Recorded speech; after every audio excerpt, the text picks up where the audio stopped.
Scent and the Art of the Pre-Raphaelites is the first exhibition to look at the importance of scent in the work of the Pre-Raphaelites. It's an exhibition that's launched at the Barber Institute of Fine Arts at the University of Birmingham and is moving to the Watts Gallery in Compton in Sussex. The exhibition focuses on an art movement that has been described as sensory. We often talk about the vibrant colours, the careful depictions of rich textures and references to music and instruments in Pre-Raphaelite paintings. But what this exhibition does is look at smell, which has long been overlooked. This show explores why and how artists were inspired by and engaged with invisible smells and the ways in which they grappled with its visual representation to convey key themes of the Victorian age. I'm here with the guest curator of the Scent and Pre-Raphaelite exhibition, Christina Bradstreet, and Gregorio Sola, the Perfumer from Puig, the Spanish fine fragrance house, who has created the 3 scents for this exhibition. And we wanted to talk a little bit about how this project came together. Christina, you researched scents in Pre-Raphaelite art extensively. What was your key idea behind this show? I really wanted to get across that the Pre-Raphaelite painting is all about stirring the senses, and that scent is actually a key motif in these paintings that's really been overlooked in the scholarship so far. So scent is there in the paintings to convey mood and meaning. So it's there to trigger our emotional responses to the paintings, to heighten our emotional response, to trigger memories, but also to help convey key ideas in the paintings. So, for example, in Rossetti's Proserpine, you have the incense creating this stifling atmosphere that suggests her gloomy thoughts as the spring goddess is trapped, imprisoned in Hades. So kind of getting across key ideas. And what we found, what I found in my research is that by connecting to ideas of the olfactory, these paintings then key into major themes and issues of the Victorian period, whether that's drug addiction, sex work, urban morality, whether it's emigration, empire, women's emancipation, illegal homosexuality, the controversy around incense and ritual in high Christian churches. All of those kind of major issues of the day tap into ideas that resonated in the Victorian period around smell. So it was a lot to get across in a small exhibition.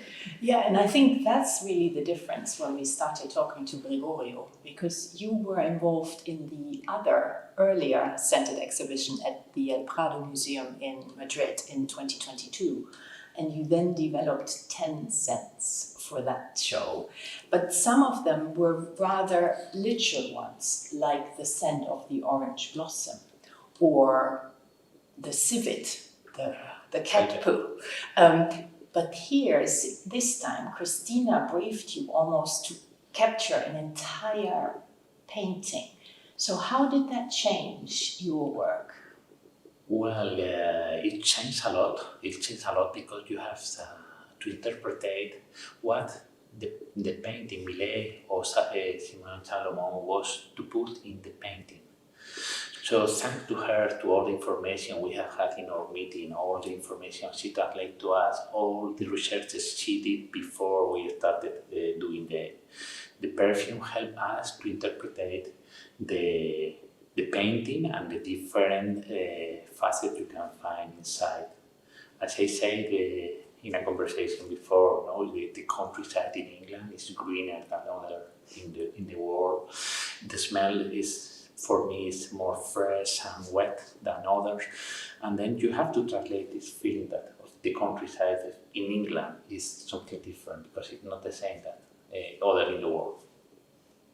And for Millet's painting, you created a second scent, the scent of the protective scarf under which the little sister huddles with the blind girl.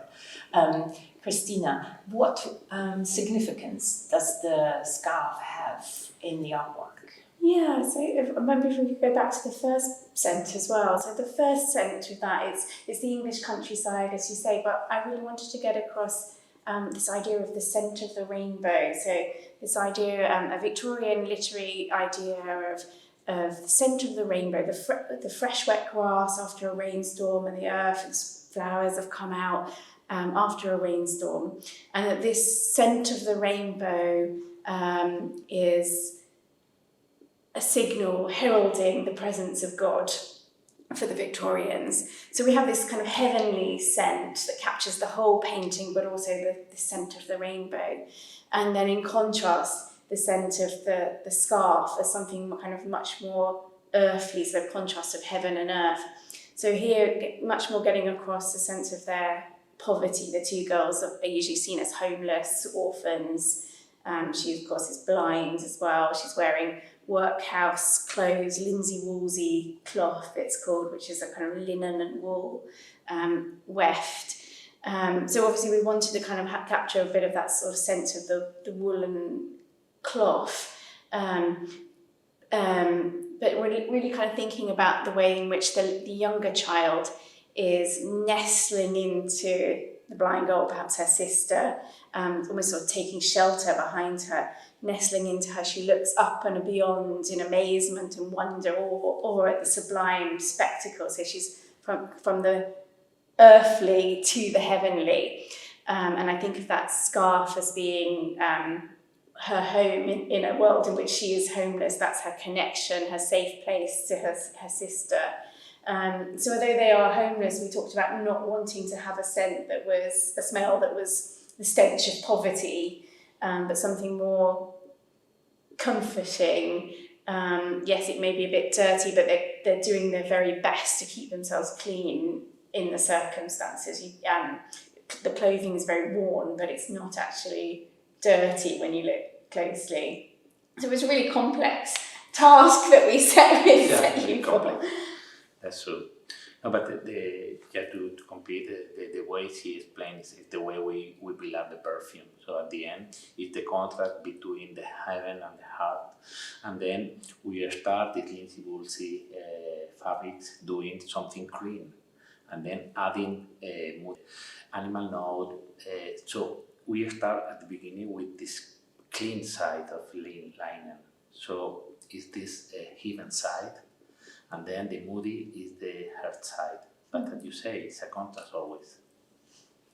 Yeah, and the great thing about this exhibition is that for the first time we have the AirParfum technology, which is also, it's proprietary to Puig, so same company for whom Gregorio develops scents, and it's air-based. So for the first time we can really diffuse such a multifaceted scent development in a public space, because it can only be done on alcohol, which obviously then puts the artworks at risk. But given that here it is air-based, it's for the first time that you can have what I perceive as a fine fragrance with many accords, many nuances being experienced by the visitor, one-on-one. And of course you can press the button as many times as you like, so you can kind of keep on looking and thinking, experiencing different aspects of the scent. Absolutely. And I think the most fascinating thing about our sense of smell is that it immediately triggers an emotion, a feeling, and you can't control it. And thereby we have had very interesting varieties of feedback. Some people really hated certain scents because it triggered negative memories, and others loved the exact same scents. So it's really all about your personal emotional connection, your personal memories, which I think is super, super powerful. So in this exhibition, Christina, you placed Millet's artwork onto a green wall. Because celery leaf green wall. Gregorio, do you think that changes the perception of the scent? Totally. Is when you smell, you have an influence of the color and the light. and then a perfume is like a diamond, and then you open one facet or you open another, it depending on the color of the wall exactly. So you can get inside the painting with the green granite mid amber, or you can go with the ditch water or with the green fret good grass. It depends on the color and it depends also on your feeling.